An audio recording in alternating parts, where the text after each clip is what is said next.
abra sua Bíblia, Epístola que Paulo escreve aos Gálatas, no capítulo 5 e no versículo 13. Gálatas, carta aos Gálatas.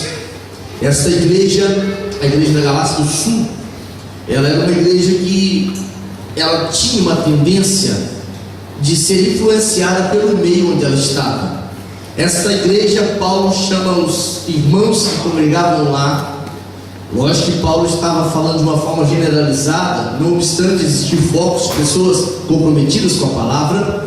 Paulo chama eles de insensatos, porque as pessoas da Galácia, eles tinham um prazer no amor a coisas novas, a coisas curiosas, saber das últimas novidades, saber das últimas modas, dos últimos modismos, as últimas influências, tendências. Então o apóstolo Paulo, ele utiliza dessa escrita, ele utiliza dessa epístola para ensinar, para trazer esta igreja a um centro, a compreender a verdade do Evangelho, compreender a liberdade do Evangelho.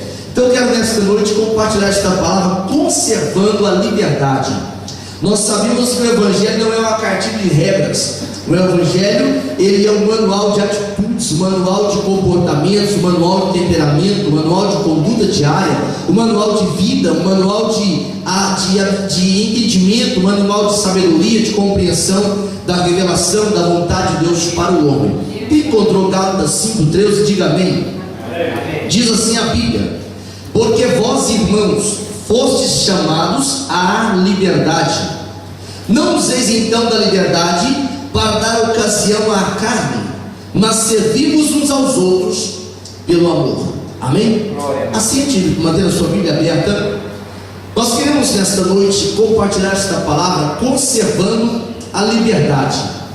É entendido pela própria vivência, pelos próprios homens que vivem nessa terra, que é mais desafiador conservar a liberdade do que simplesmente receber a liberdade.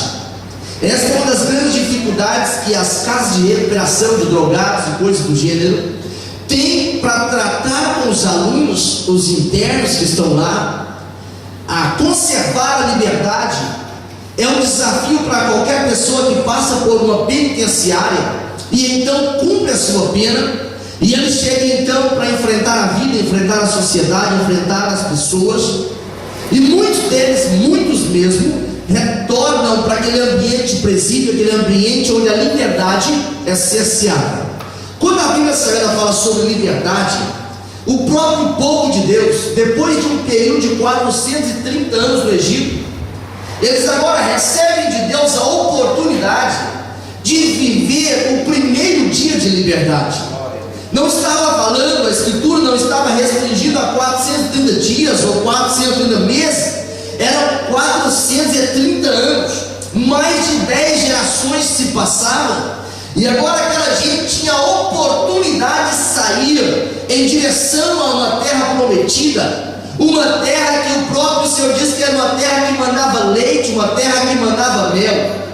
E quando nós atentamos para o capítulo de número 11, e o versículo 5 do livro de Números, aquela gente agora que estava vivendo um momento de dificuldade, não simplesmente de fome, não, um momento de ainda não conhecer, não desfrutar de liberdade para falar com Deus, mesmo que Deus estava sempre pronto a ouvir, os olhos atentos, ouvidos apercebidos, aquela gente livre agora, eles começaram a ter saudade dos pepinos, eles começaram a ter saudade dos porcos, começaram a ter saudade dos alhos, da cebola, das carnes que eles comiam no Egito.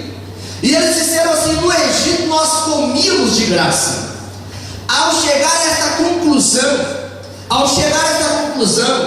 essa gente estava dizendo para Deus: olha, aquele sofrimento do Egito lá era algo que não trazia tristeza para nós. Eles estavam virando as costas para aquilo que Deus havia feito de grandioso, que era arrancar com mão forte mais de 2 milhões de pessoas do Egito.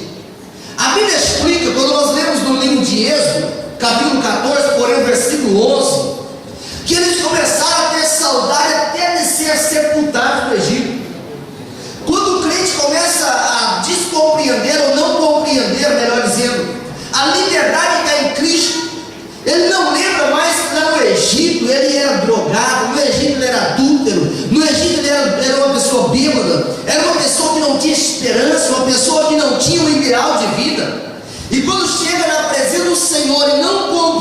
compreende a liberdade, não compreende que o Senhor veio para que nós pudéssemos ser livres, ele começa a sentir saudade das práticas do Egito, das práticas que conviviam e pensava que isso era prazer, que isso era de graça. Satanás não trabalha de graça. Tudo que ele faz contra as pessoas é para subtrair delas aquilo mais precioso que se chama promessa da vida eterna. Quando o diabo tenta contra a vida de um homem, contra a vida de uma mulher, a ideia inicial do inimigo não é subtrair valores monetários, e nem valores econômicos, e nem valores dessa natureza humana, mas é subtrair valores espirituais. Porque quando ele subtrai da nossa vida os valores espirituais, nós perdemos valores morais, nós perdemos valores monetários, valores econômicos. Então esse povo de Deus, eles estavam agora tendo saudades daquilo que eles viviam no Egito. Para que Deus pudesse curar essa gente, para que Deus pudesse tirar deles esse sentimento, o Senhor cuidou deles por 40 anos no deserto. O Senhor permitiu que nem as suas vestes envelhecessem, o seu sapato não gastara por 40 anos seguidos. O que é liberdade? Se nós atentássemos para a definição da palavra liberdade, nós poderíamos concluir que a faculdade que a pessoa tem de decidir aquilo que pode agir, como agir, sem nenhuma coerção, sem nenhum impedimento, porém ligado dentro de um limite das leis estabelecidas. Quando nós olhamos para a palavra liberdade na Bíblia, nós percebemos que a palavra liberdade, ela tem 3 aspectos. São 3 características que delineiam, que definem o que é uma liberdade. A primeira característica é a característica física. O Senhor tinha tirado aquela gente de uma escravidão, onde o corpo deles, os corpos deles, sofriam diuturnamente, porque não podiam ter direito. Nos últimos dias do Egito, eles eram açoitados, eles eram criticados, eram vilipendiados, eram gente que agora estavam sendo oprimida, estavam sendo humilhada. A liberdade do Senhor proporcionou a eles algo físico. Eles saíram agora do Egito. Esse aspecto da liberdade física também é algo que permeia o povo de Deus pelos séculos. Quando nós atentamos para o livro de Levítico, que fala sobre o ano do jubileu, no capítulo de número 25, a Bíblia diz que no 7º ano, que era o ano sabático, todas as pessoas que eram servos de outras pessoas também crentes, eles tinham a sua liberdade no 7º ano. Quando chegava o 50º ano, 7 vezes o ano sabático, aquele 50º ano voltava tudo, deletava tudo. Quem devia entre o povo não tinha que pagar mais. Quem tinha perdido suas terras agora eram devolvidas a sua herança, porque Deus é o dono da terra. O princípio do Salmo 24, versículo 1, do Senhor é a terra, vem com a sua plenitude, está falando que Ele concedeu-nos liberdade para vivermos aqui. O segundo aspecto da liberdade não é o aspecto físico, é o aspecto espiritual. O Senhor Jesus, quando na instrumentalidade de Isaías, o Espírito Santo traz a revelação no capítulo 61, versículo 1, e depois esse texto se cumpre lá em Lucas 4, 17 e 18, ele diz: o Espírito do Senhor está sobre mim para anunciar liberdade aos cativos. Esse Espírito que estava sobre o Senhor, que depois Lucas retrata no capítulo 4, que se cumpre na sinagoga, estava falando do segundo aspecto da liberdade, que era a liberdade espiritual. Essa liberdade espiritual, ela vale muito mais do que a liberdade física. Nós sabemos que existem na face da terra inúmeros homens e mulheres que tiveram a sua liberdade física cerceada, bloqueada, impedidas por amor a esta palavra. Homens dos quais o mundo não é digno. Nós sabemos que eles perderam a liberdade física, mas não perdiam a liberdade espiritual. Porque o Senhor disse que a liberdade espiritual estava sobre ele, esta oportunidade? Porque através dele, quem crer nele, quem vive para ele, as obras de Satanás é anulado. Ele sai debaixo do domínio do pecado, ele sai debaixo da crente livre, ele não teme maldição hereditária, ele não teme bruxaria, ele não teme feitiçaria, ele não teme nenhuma dessas ias que Satanás proporciona à humanidade, inflige à humanidade. Não, a Bíblia explica na carta de Paulo aos Romanos, no capítulo 8, versículo 1, nenhuma condenação há para os que estão em Cristo, mas isso é para quem é livre, que não anda segundo a carne, mas segundo o Espírito. Essa expressão é para quem é livre, porque o próprio Senhor Jesus, a Bíblia fala, e Paulo agora revela pelo Espírito, na carta aos Colossenses, no capítulo 1, versículo 13, a Escritura diz que Ele nos transportou do império, onde nós tínhamos a liberdade espiritual cerceada. O apóstolo Paulo, quando ele fala na carta aos Romanos, capítulo 3, e no versículo 23, ele fala: todos pecaram e destituídos, perderam, não tem mais possibilidade, a glória de Deus, destituídos da glória de Deus. Então lá em Colossenses 1:13, ele fala: ele nos transportou do império, estávamos prisioneiros das trevas, para o reino do Filho do seu amor. É por isso que quem está em Cristo, o maligno não lhe toca, porque ele é livre.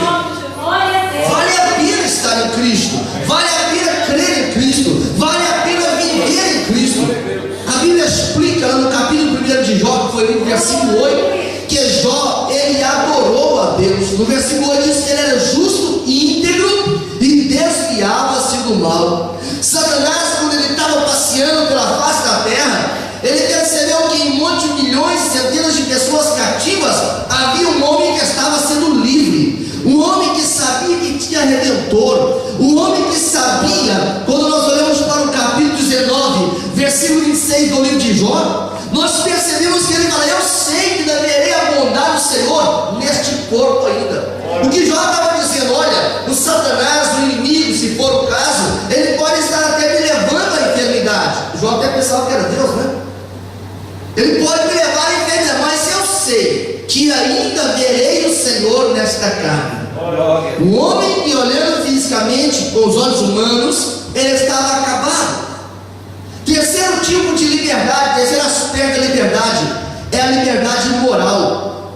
A liberdade moral, o apóstolo Paulo, quando ele está falando que quem é livre, ele consegue ajudar o próximo. Quem é livre, ele consegue amar o próximo. Sabe que existem pessoas na face da terra que são reféns da ira, reféns da amargura, porque ele não consegue perdoar, ele é preso, ele convive com uma prisão moral, ele não resolveu a sua questão diante de Deus. Mas a Bíblia diz que se o Filho nos libertar, verdadeiramente vocês são livres. Não tem liberdade no pensamento positivo, não tem liberdade em outros tipos de religião, também não. A liberdade é apenas em Cristo. O salmista, quando ele está falando no Salmo 119, no versículo 44 e 45, ele fala: eu busquei os preceitos da tua lei, para que eu pudesse estiver em segurança, eu pudesse ter liberdade. Eu compreendia os teus preceitos. A liberdade é algo que Deus criou para nós. Quando Deus criou o homem, e ele mete o homem no jardim que ele havia construído, que ele havia plantado, que ele havia preparado, diz a Bíblia no capítulo 2 do livro de Gênesis, no versículo 16 e 17, que Deus agora fala para o homem que podia comer de todas as árvores do jardim. De todas as árvores. Deus está dando para o homem uma liberdade. O homem não fez por merecer, foi a misericórdia de Deus, a benignidade de Deus que alcançou o homem. Mas ele diz: mas da árvore do conhecimento do bem e do mal, dela não coma, porque no dia que comer vai morrer. Liberdade só é liberdade quando ela é atribuída à responsabilidade, porque senão ela não é liberdade, ela é uma libertinagem. A liberdade só existe em Cristo, porque em Cristo há responsabilidade. Quando se falta liberdade, impera o medo. Quando se falta liberdade, impera a morte. Quando se falta liberdade, impera dores. Quando se falta liberdade, impera constrangimento. Quando o apóstolo Paulo está escrevendo aos irmãos de Roma, no capítulo 8, versículo 20, ele usa a seguinte expressão: porque a criação ficou sujeita à vaidade. Essa expressão vaidade não é deixar ou não deixar de usar brinco, não. A expressão vaidade, ela está falando de estar destituído de verdade, está falando de perversidade, depravação. Olha o que o apóstolo Paulo está falando aos Romanos 8:20, diz: porque a criação ficou subordinada, ficou sujeita, não por sua vontade, mas por causa do que a sujeitou, o pecado. O pecado que tem gerado todas essas consequências. Os homens se tornaram vãos. Aquela Bíblia Dayton, uma Bíblia de estudo, que até há uns 5 anos atrás parece que foi lançada. Aquela Bíblia diz assim: olha, os homens se tornaram vãos voluntariamente, mas sujeitos à miséria involuntariamente. Todas as pessoas da face da terra querem viver em prol do prazer. Se você for à porta de uma boate em finais de semana e perguntar para as pessoas: o que vocês vão fazer lá dentro? Eles vão dizer assim: nós vamos lá extravasar o nosso estresse, vamos lá desfrutar do prazer. Mas a miséria que advém desses temperamentos e comportamentos e atitudes é que são involuntárias. É por essa razão que a Bíblia diz que a ira de Deus se manifesta sobre toda impiedade. Essa manifestação da ira é porque homens e mulheres estão quebrando a lei da liberdade, estão perdendo a liberdade. Liberdade não é fazer o que quer, é fazer o que convém. Fala comigo: liberdade não é fazer o que quer, é fazer o que convém. O Senhor Jesus, ele sabia piamente o resultado de comer a árvore, o fruto da árvore do conhecimento do bem e do mal. E ele diz: olha, o dia que vocês comerem, vão morrer.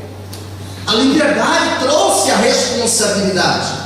Aquela gente não comeu aquele fruto de forma inocente, não. Eles sabiam que se comessem, Deus havia dito, eles pagariam um alto preço. É por isso que quando Paulo está escrevendo ainda aos Romanos, no capítulo número 6 e no versículo 23, ele fala que, olha, o salário do pecado é o quê? A morte é o contra-cheque, a morte é o molerite, a morte é o cheque de salário de quem vive quebrando a liberdade. Por incompreensão da palavra, por incompreensão da liberdade do Evangelho, muitas pessoas começaram a criar para si uma cartilha de regras extra-bíblicas.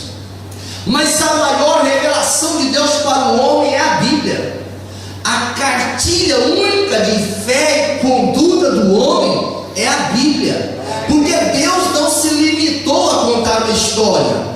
Deus não se limitou a colocar os fatos de ordem cronológica. A proposta da Bíblia não é de ordem cronológica, mas Deus, ele teve a intenção de revelar o seu grande amor, o seu grande plano, para que o homem fosse livre da influência, do poder e do domínio do pecado. É por isso que o próprio Deus diz: olha, ele permitiu convergir nele, ele fez convergir nele todas as coisas, para que na plenitude dos tempos as coisas se manifestassem. Ser livre é um privilégio para quem vive a palavra do Senhor. A Bíblia revela no 5º Evangelho, o livro de Atos dos Apóstolos, no capítulo 7, no versículo 5, um homem agora que está a minutos de perder a sua vida, de uma forma covarde, de uma forma má, um homem chamado Estevão, o primeiro mártir do cristianismo. Estevão estava pregando, e agora quando ele tem a oportunidade de falar aos seus algozes, no capítulo 7, versículo 25, o que ele detém é explicando os princípios da liberdade. Ele trouxe a história da liberdade incontestável. Nós estamos em um país democrático, porque sangue foram derramados, regras e paradigmas tiveram que ser quebradas, para podermos viver em um país democrático.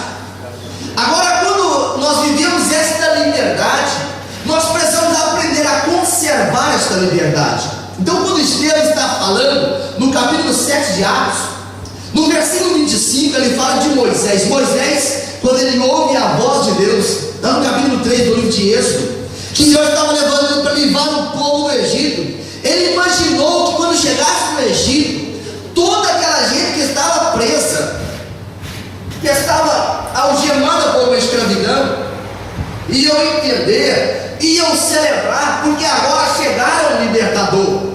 Mas Estevão revela, não foi assim que aconteceu, não foi assim que eles reagiram. Pelo contrário, eles começaram a pedir, a impregnar juízo de Deus na vida de Moisés.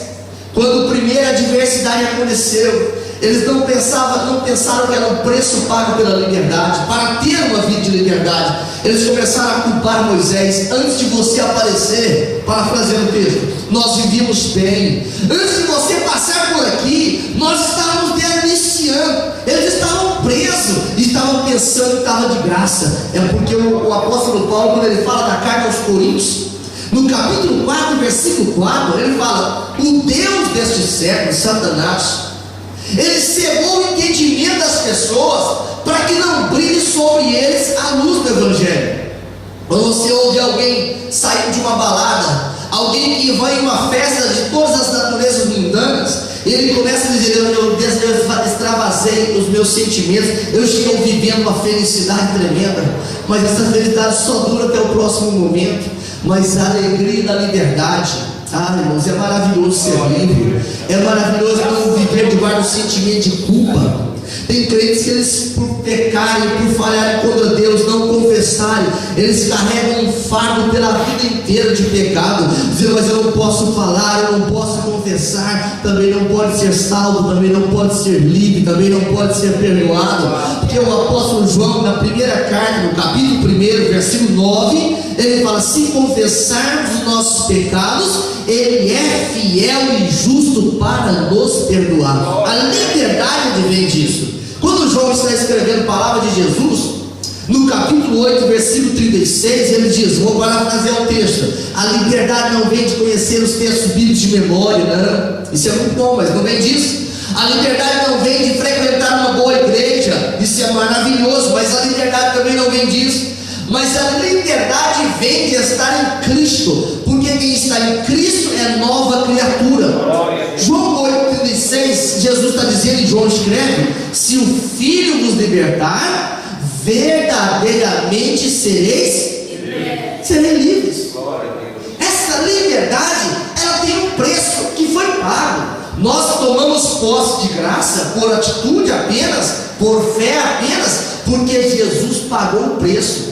Pedro, quando ele compreendeu esta liberdade, quando ele compreendeu que ele agora era um homem livre, ele escreve na sua primeira carta, no capítulo 1, no versículo 18 e 19, ele diz assim: olha, vocês não foram comprados com coisas corruptíveis, como prata ou ouro, a vossa vã maneira de viver, mas sim com o precioso sangue de Cristo, como de um cordeiro imaculado. A palavra que João fala lá no capítulo 1 do seu Evangelho, no versículo 29, quando ele viu Jesus passando ao longe assim, ele disse: olha aí, eis aí o Cordeiro de Deus que tira o pecado do mundo. João, ele era profeta. Jesus falou assim: nasci de mulher, nem Isaías foi grande como João, não teve nenhum maior do que João, mas o reino dos céus é para quem é livre. O reino dos céus é para aquele que submete à vontade do Senhor. Eu não sei se todos os irmãos já tiveram a curiosidade de observar o que é uma bússola. Bússola é um instrumento de navegação. A propósito, os portugueses, eles utilizaram disso nas grandes navegações. E existe um ponto geográfico que é próximo ao ponto magnético. Ou seja, a bússola foi inventada pelos chineses. Olha que bênção aí.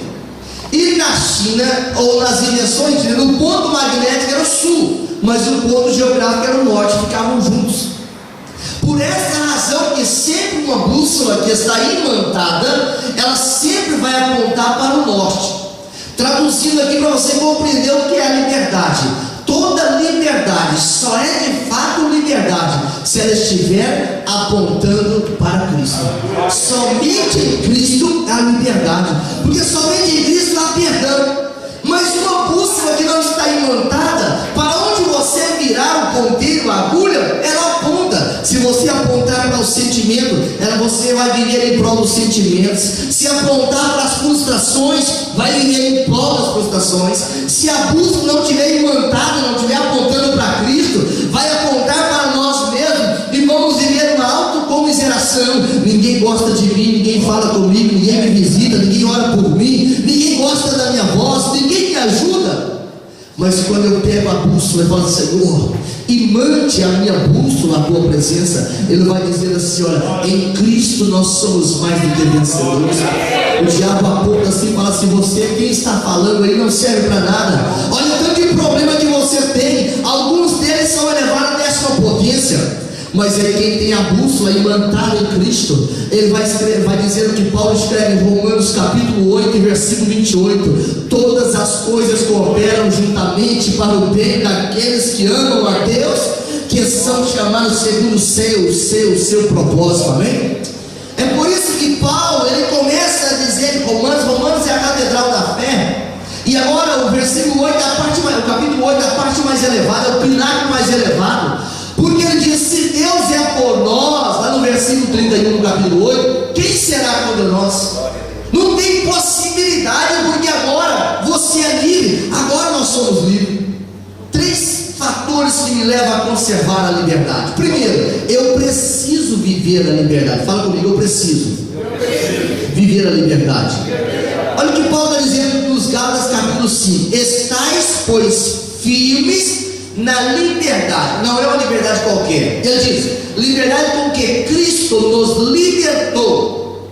Fala comigo: estai, pois, firmes na liberdade que Cristo nos libertou, e não torneis a meter-vos debaixo do jugo de servidão.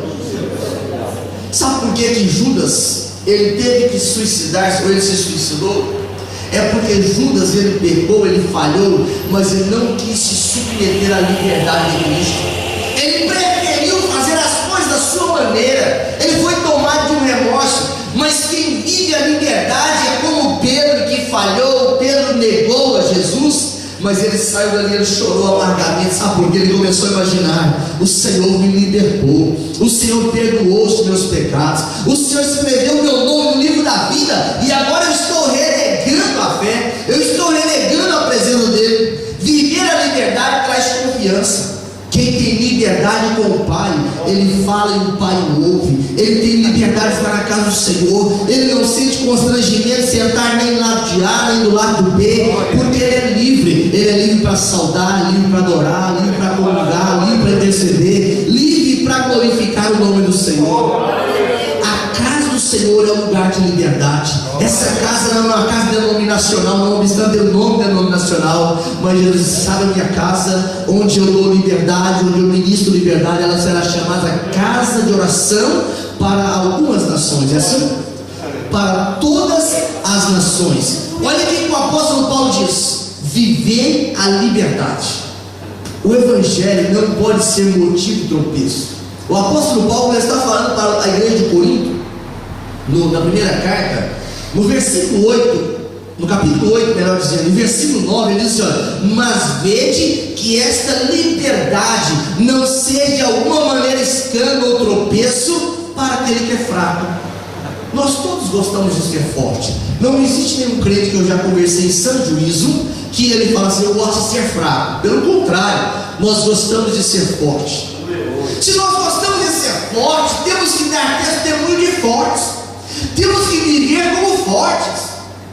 Existem coisas na prática do cotidiano que o crente não faz, não é porque o pastor proíbe, não é porque os costumes da igreja proíbem, não. Ele não pratica porque ele é livre, porque ele é forte. E se ele praticar, ele vai ser motivo de tropeço para alguém. E quem é motivo de tropeço para alguém, Jesus fala assim: tem uma coisa melhor do que isso. Amarra uma pedra de moinho no pescoço e salta no mar. Quer dizer, o suicídio da sua tragédia, no seu atalho direto para o inferno, ainda é melhor do que causar tropeço. Será que a nossa liberdade não é motivo de tropeço para alguém? Será que a forma que nós cultuamos não é motivo de tropeço para alguém? Será que a forma que nós andamos na escola não é motivo de tropeço para alguém? Será que a forma que nós andamos no trabalho, na rua, não é motivo de tropeço para alguém? O apóstolo Paulo diz: não usei da liberdade para dar ocasião para a carne. A liberdade, quando usada de forma indevida, ela é uma arma mortífera, tanto para quem está vendo, como para mim mesmo. A liberdade é para que nós possamos desfrutar na totalidade as bênçãos do Senhor. O irmão Tiago, que era meu irmão de Jesus, no seu livro, Tiago, ele é muito enfático quando se trata da liberdade. No versículo 25, ele traz com muita propriedade para o líder da igreja de Jerusalém, que é o caso de Tiago. Ele diz: aquele, porém, que atenta bem para a lei perfeita da liberdade. Por que não disse a lei de Moisés? Por que não disse a lei da tradição oral? Não. Ele diz: a lei perfeita da liberdade. Atenta, observa. Esta é a lei da liberdade. Glória a Deus. O que você está na mão, 66 cartuchos, Gênesis, primeiro, último Apocalipse, são manuais, ou é o manual que me leva a compreender a verdadeira e perfeita lei da liberdade. Mas ele traz aqui uma recomendação, na verdade é uma exortação. Ele diz: nisso persevera, não sendo ouvinte esquecido. Eu gosto de ouvir uma boa mensagem, eu gosto de bem na casa do Senhor, mas o que eu faço com aquilo que eu senti de bem? O que eu faço com aquilo que eu ouço na casa do Senhor? Não posso ser ouvinte esquecido. Alguém pergunta: como é que foi o culto? Eu digo assim: foi maravilha, Deus bradou, foi coisa gloriosa, Deus falou comigo. Mas o que eu faço com o que Deus falou? Existem muitos movimentos avivalistas que não são avivamentos. Sabe por quê? É porque não tem a liberdade do Espírito lá. Ele falou: o teu Espírito aí é a liberdade. Não tem o Espírito. Há manifestações de emoções, mas onde tem o Espírito, a liberdade. Liberdade para entender, liberdade para aprender, liberdade para obedecer. Tiago diz: nisso persevera, não sendo ouvinte esquecido, mas fazedor de obra. Deus te chamou a ser livre, não é só para sentir bem, é para fazer alguma coisa. É preciso viver a liberdade. Quando nós falamos sobre isso, não estamos em absoluto fazendo uma apologia ao descuido, em absoluto que não.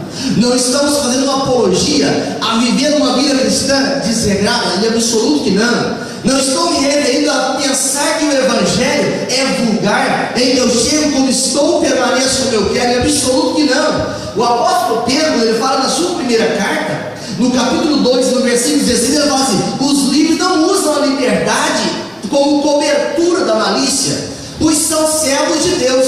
Não podemos perder a identidade de servos, porque quem perde a identidade de servo de Deus, ele já não é mais livre. Existem pessoas que são reféns da pornografia, existem pessoas que são reféns da amargura, existem pessoas que são reféns da religiosidade, existem pessoas que são reféns da idolatria. Mas aquele que é livre, ele aprende o valor da liberdade. Por isso que eu disse: a verdadeira liberdade não consiste em viver como devemos, mas a verdadeira liberdade não consiste em viver como devemos. A verdadeira liberdade consiste em viver como devemos e não como queremos. A verdadeira liberdade consiste em viver como devemos e não como queremos. Tem coisas que nós não queremos fazer bem, e isso são coisas de pessoas livres. Tem coisas que nós fazemos e está nos aprisionando. A Bíblia fala sobre uma raiz tão maligna, tão tremenda, chama raiz de amargura. A raiz de amargura, ela entra no nosso coração, impede nós de darmos glórias a Deus, nos impede de visitar, nos impede de sentir a presença do Senhor. E essa raiz, ela prolifera de uma velocidade vertiginosa. E a única forma dessa raiz ser cortada é quando nós colocamos isso em consenso com a palavra. Quando nós colocamos isso no crivo da palavra. Os livres não usam da liberdade como cobertura para a malícia, não usam da liberdade como cobertura para suas falhas. Tem três aspectos no que trata de viver a liberdade. Primeiro, é preciso aprender. Fala comigo: é preciso aprender. É preciso aprender. O salmista, quando ele fala, esse texto é bem conhecido dos leitores da Bíblia. No capítulo 27 do Salmo, versículo 4, ele diz: uma coisa pediu o Senhor. O que ele pediu? Ele disse: olha, ele disse mais: eu pedi e estou buscando. Quando o crente não compreende o que é viver a liberdade, ele começa a dizer: eu vou pedir só essa vez. Eu sei que tu ouve todas as coisas e não quero mais falar sobre isso. O salmista disse não. Capítulo 27, Salmo, ou Salmo 27, versículo 4, ele diz: uma coisa pedi ao Senhor, e eu a buscarei. Ele disse: se não acontecer na segunda, eu vou na terça. Se não acontecer na terça, eu vou na quarta. Se não acontecer na quarta, eu vou na quinta. Se não acontecer na quinta, eu vou na sexta, no sábado, no domingo, no ano 2010, 2011, 2012, 2013. Ele diz: eu a buscarei, que eu possa morar na casa do Senhor por longos dias, para contemplar a formosura do Senhor e aprender no seu santo templo. Não existe nada que substitui o aprendizado da palavra. Por isso Tiago diz: tem que ser ouvinte e praticante, fazedor de obras. Aquilo que eu aprendi, aquilo que eu ouvi, eu preciso compartilhar. Segunda razão: primeiro aprende, depois pratica o que aprendeu. O salmista, quando ele está falando do Salmo 119, eu não sei quem escreveu o Salmo 119, na verdade ele sabe, mas baseado na formação literária do Salmo, a disposição de colocar o Salmo de forma acróstica, eu posso chegar à conclusão, uma conclusão pessoal, que é Davi que escreveu esse Salmo. O salmista Davi, no Salmo 119, e no versículo 67, diz assim: olha, antes de ser afligido, fala comigo, antes de ser afligido, eu andava errado, mas agora eu guardo a sua palavra. Primeiro aprende, segundo pratica o que aprendeu. É coisa gloriosa isso. Antes de eu ter a sua palavra, eu andava errado, porém agora eu guardo a tua palavra. Guardar a palavra do Senhor é o antídoto para não pecar. Guardar a palavra do Senhor é o antídoto para viver uma vida de liberdade. Porque quando eu não tenho a palavra no meu coração, os costumes, até os costumes, eles me aprisionam.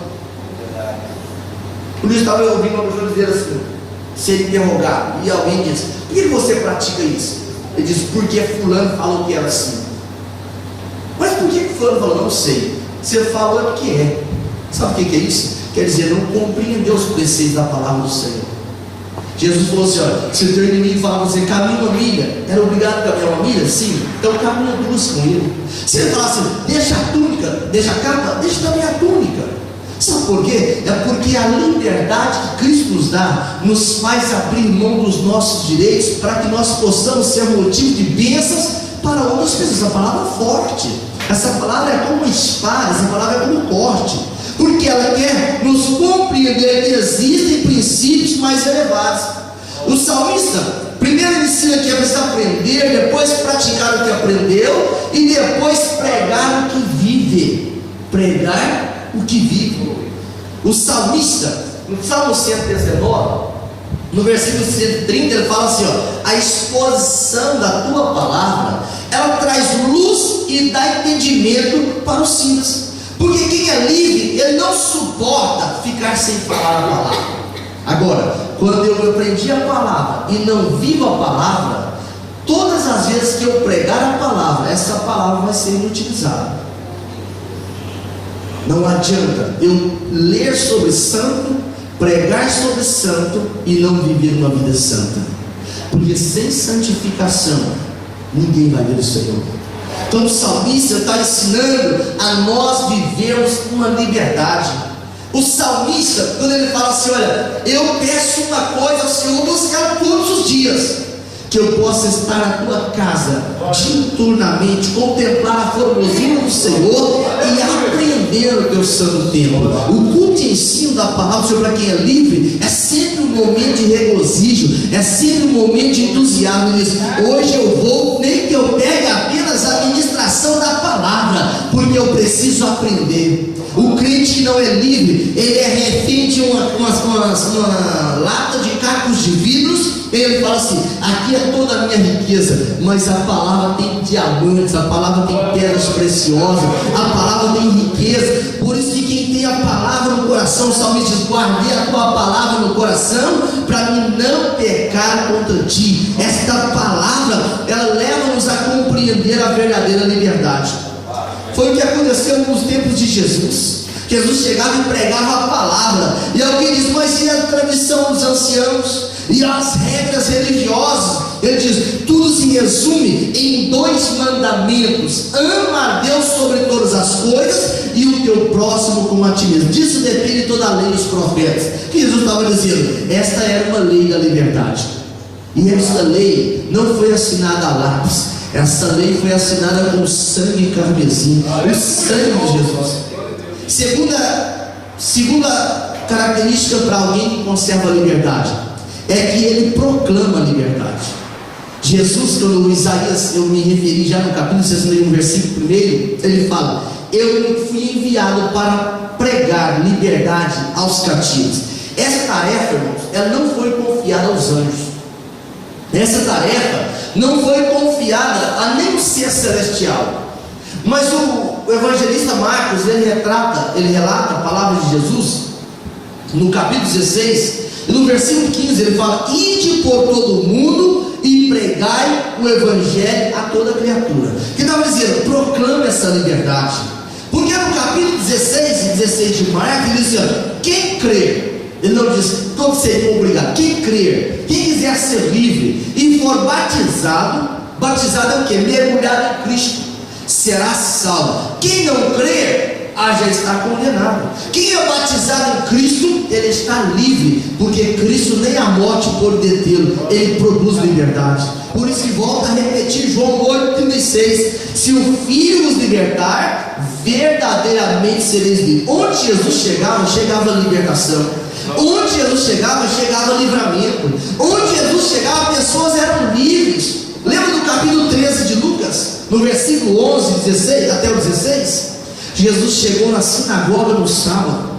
Quando ele olhou, tinha uma mulher presa por Satanás, por um espírito de enfermidade, há 18 anos.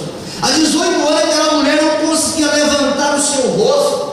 Há 18 anos aquela mulher, ela convivia com uma discriminação, ela era uma enferma.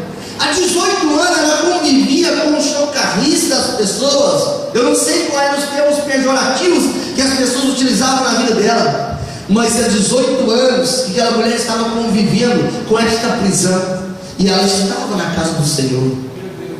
Vou fazer uma aplicação espiritual para você compreender o aspecto espiritual da liberdade. Existem crentes que permeiam a igreja, vivem na igreja, talvez tenham até cargo na igreja, mas não são livres. Eles não permitiram que o evangelho os libertasse, que o evangelho arrancasse raiz de amargura, que o evangelho arrancasse conceitos pessoais. Não existe conceito pessoal que é maior do que a liberdade da palavra do Senhor. Caminhe a próxima milha, deixa a túnica, porque a liberdade que Cristo nos dá é para que nós vivamos uma vida abundante, uma vida de vitória, porque quem é livre, ele tem vitória. A morte não pode aprisionar quem é livre em Cristo, não pode, é absoluto que não. Essa mulher de 18 anos, Jesus fala assim: ei mulher, você está livre da sua enfermidade. Mas o líder da sinagoga chamou as pessoas e disse: olha, meus irmãos, por que vocês não vêm cá outros dias para poder ser livre? Porque aquela mulher já estava há 18 anos, eu entendo que ela já estava há 18 anos e indo àquela igreja, 18 anos vivendo ali, mas ela nunca tinha tido a oportunidade de enfrentar aquele que produz liberdade. E nesta noite, aquele que produz liberdade, ele está aqui, Jesus Cristo, o Cordeiro de Deus, que tira o pecado do mundo. Ele falou: tirei daí. Aí Jesus fala para ele: você é um hipócrita, porque no sábado vocês tiram os seus bois, levam para poder tomar água. E esta mulher, 18 anos, ela era filha de Abraão, herdeira da promessa, mas não era livre. Não adianta ter carteirinha de membro, não adianta dar dízimos, não adianta dar ofertas, se eu não vivo a liberdade que Cristo nos proporciona. É preciso proclamar essa liberdade. Não pode você estar trabalhando 1 ano, 2 anos, 10 anos em um local e ninguém saber que você é livre, ninguém saber que você tem condições de proclamar de liberdade.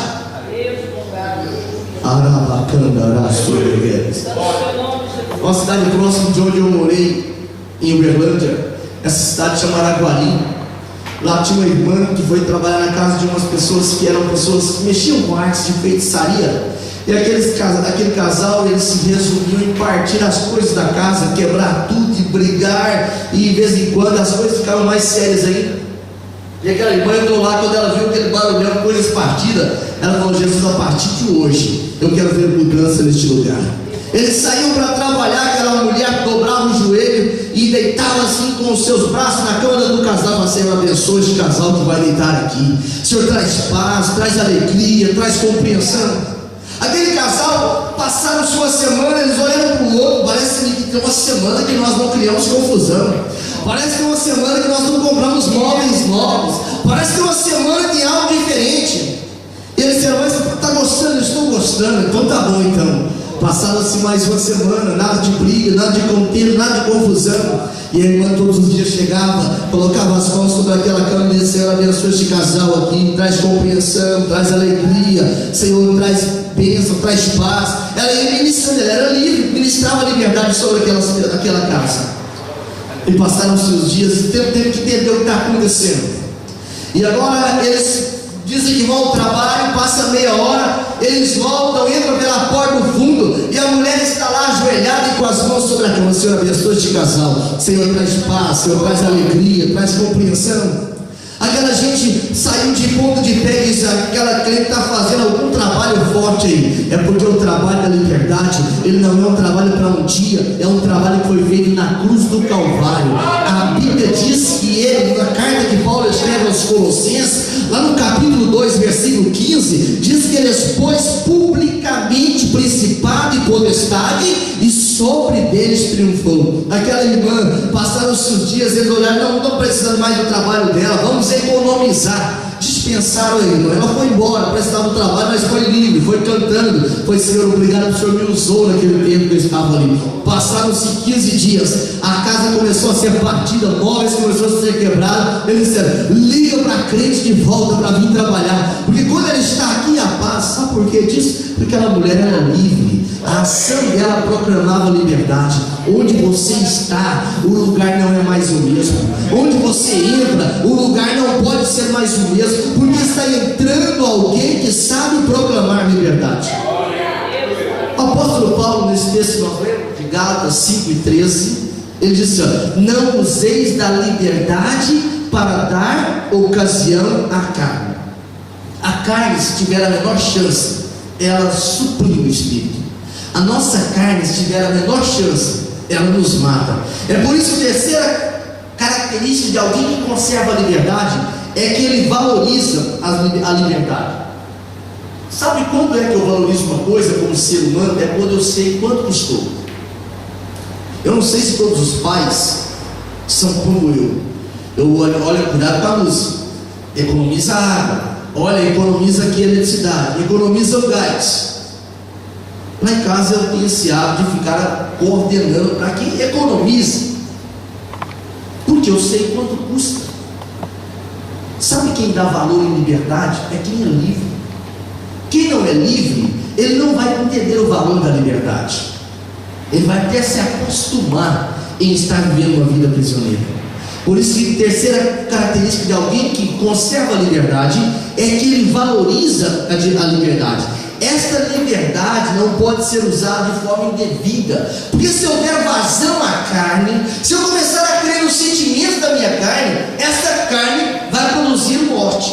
O apóstolo Pedro, ele traz uma recomendação que parece que para muitas pessoas essa recomendação já não tem mais sentido. Na segunda carta de Pedro, no capítulo 2 e no versículo 1, ele fala sobre uma tática que o inferno aplicaria nos últimos dias, chama infiltração. O diabo, pode observar, raramente uma pessoa fica possessa de demônios aqui, raramente. E não é só aqui não, em muitas outras igrejas também é assim, raramente uma pessoa fica possessa, porque Satanás percebeu que há uma tática mais eficaz, ele infiltrar. E entre essas infiltrações, no meio da igreja, para cercear nossa liberdade, existe uma chamada heresia. É coisas que aparentemente não tem problema. É tentativas de misturar o profano com o sagrado, tentativas de não ter mais compromisso com o Senhor, dizendo: não, você pode vir apenas no culto de ceia. Toda a gente tem que compreender que você trabalha. Você pode vir apenas no culto de Natal, porque afinal de contas é uma festa que toda a gente celebra. Você é crente, você não desviou. Não, precisa aprender a valorizar a liberdade. O Senhor, Ele pagou um preço. E essa gente que semeia essas heresias no seio da igreja, o apóstolo Pedro, ele fala na segunda carta, no capítulo 2, versículo 17, ele fala assim, que são nuvens empurradas pelo vento, são fontes sem água, mas fala também qual é a sentença deles. A morada eterna deles é a condenação do inferno, é o lago de fogo. Eles prometem liberdade. Evangelho de Jesus Cristo é evangelho de renúncia. Evangelho de Jesus Cristo não é eu fazer o que eu quero e penso, não. Eu tenho que negar a mim mesmo a cada dia, pegar a minha cruz e fazer o quê? Seguir ao Senhor. Quem não renuncia tudo por amor de mim, diz Jesus, não pode ser meu discípulo. Esses homens, no capítulo 2 de Pedro, versículo 19, eles estão prometendo liberdade quando eles mesmos são prisioneiros, quando eles mesmos não têm o que oferecer, utilizam palavras persuasivas, que são regidos por uma avareza para fazer comércio de vós, comércio de nós. É por essa razão que é preciso nós valorizarmos a liberdade com que Cristo nos libertou. Eu tive o desprazer um dia de ver um irmão, que ele era professor na nossa escola bíblica dominical. Esse irmão, ele apostatou da fé, estudava na escola teológica da igreja, mas ele resolveu abrir mão, substituir a liberdade, e foi cercear essa liberdade por uma influência externa. Alguém diz: olha, você vai ser testemunha de Yahushua, porque o nome de Jesus só vale se for falado no hebraico, se for falado na sua forma original. Aquele homem agora com um vestidinho azul amarrado com a vida vermelha, ele agora: eu sou igual a Yahushua. Ele estava agora prisioneiro de um sistema religioso. Mas a liberdade do Senhor Jesus tem para nós é que eu posso fazer aquilo que a palavra do Senhor ensina. Porque se eu viver o contrário da palavra, ao contrário de ser livre, eu estou sendo preso da carne. Então esses homens que fazem isso, e é tão tremendo isso, que aparentemente parece que eles passam impunes.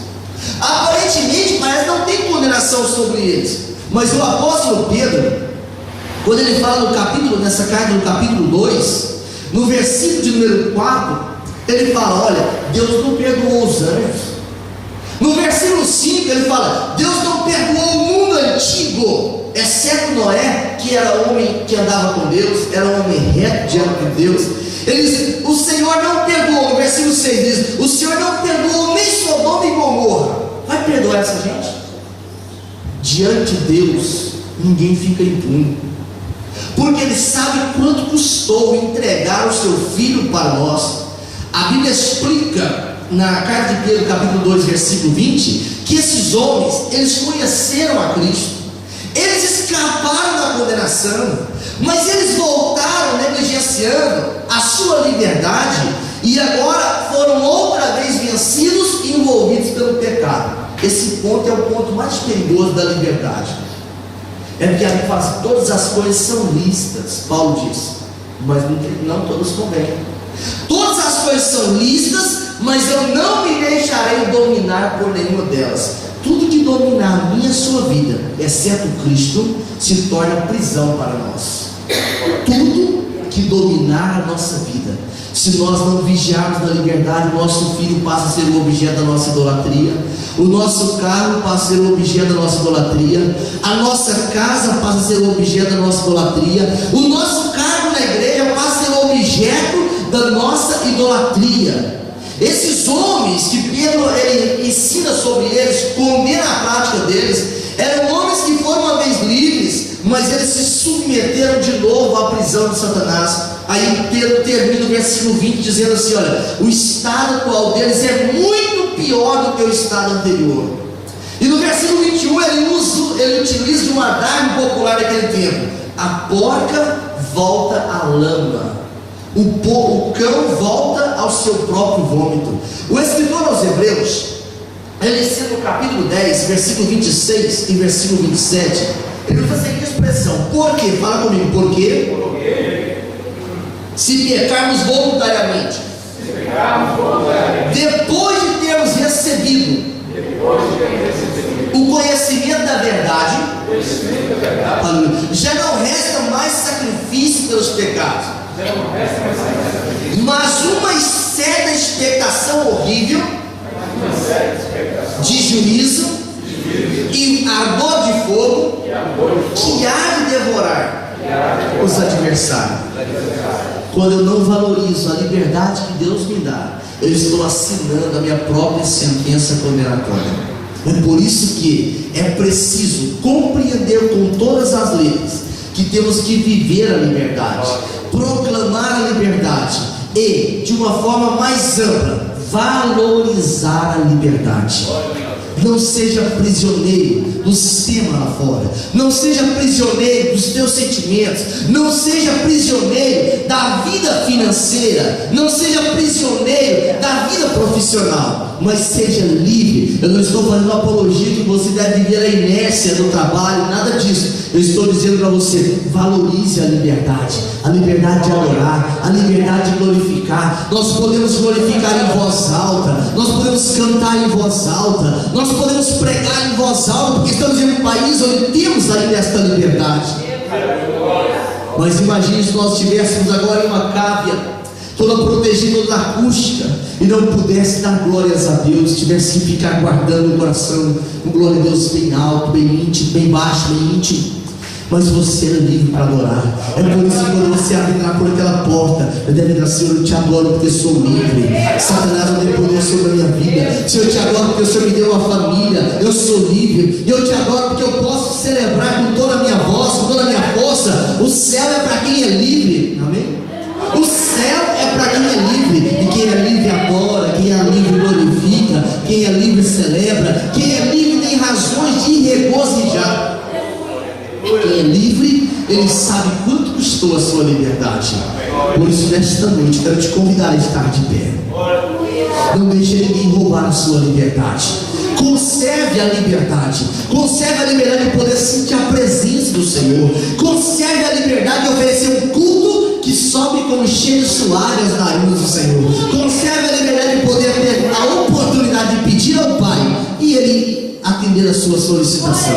Amém? Vamos estar orando neste momento. Se existe algo que bloqueia a liberdade, que traz constrangimento de você e eu chegarmos na presença do Senhor, se é falha, se é falta, se é pecado, peça perdão nesta noite. Apresente diante do Senhor e dizer: eu quero ser livre, não quero ser refém de tristeza, não quero ser refém de ansiedade, não quero ser refém de preocupação, não quero ser refém de pensamentos pesados, de coisas que não produzem resultados positivos.